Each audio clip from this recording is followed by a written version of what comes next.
Bueno, ya tenemos claro cuáles son los tejidos fundamentales. ¿Mm? Pero esos tejidos se llaman fundamentales porque van a ser la base para formar los órganos. Y ese proceso de formación de órganos es lo que ustedes van a llamar organogénesis. Para formar un órgano es importante que tengan en cuenta dos términos. Un término clave que se llama parénquima y otro término importante que se llama estroma. ¿A qué se refiere el parénquima? El parénquima son los tejidos que le permiten a un órgano cumplir su función. Por ejemplo, si yo tengo este órgano, que es el páncreas tiene dos funciones. Secreta por unos conductos las enzimas pancreáticas al intestino. En ese sentido, quien secreta la secreción, las enzimas, es una glándula. ¿Listo? La glándula sería el parénquima. Pero además, este órgano, el páncreas, van a producir hormonas, la insulina y glucagón, y debe haber tejido glandular endocrino que produzca esas hormonas. Eso también es parénquima.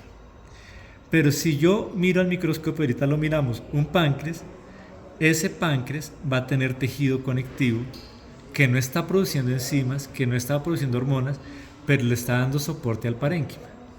Esos tejidos conectivos son el estroma. ¿Listo? Entonces les pongo un ejemplo, otro ejemplo. Si esto es un intestino, la función del intestino es absorber. Estas células son los enterocitos. Hay más células en el intestino, cuando lleguemos a ese tema lo hablamos. Eso es parénquima. El intestino también secreta moco, parénquima.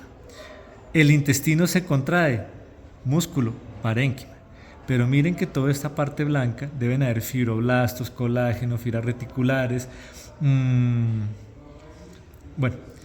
sustancia fundamental amorfa. Eso no le está permitiendo al parénquima cumplir su función, pero no es el que hace la función. Eso es estroma. ¿Listo? Siempre que escriban una placa, tienen que decir: esta placa tiene parénquima, tiene estroma. Estos tejidos son del parénquima, estos tejidos son del estroma. ¿Listo? Ok, eso es lo primero. Ahora, para terminar este video, hay otro concepto muy importante. Hay distintos tipos de órganos. Por ejemplo, órganos como el riñón son órganos sólidos. ¿Listo? Cuando un órgano es sólido, ¿sí?, el parénquima y el estroma están formando una estructura sólida. ¿Listo? Pero hay otros órganos, como por ejemplo el estómago. Aquí ya les busco un estómago. ¿Listo? Este estómago, si yo lo miro acá, venga, lo sacamos. Bueno, no lo saquemos, yo lo tenía abierto. Aquí está.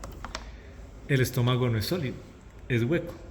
Entonces uno tiene que saber si un órgano que está describiendo al microscopio es sólido o es hueco.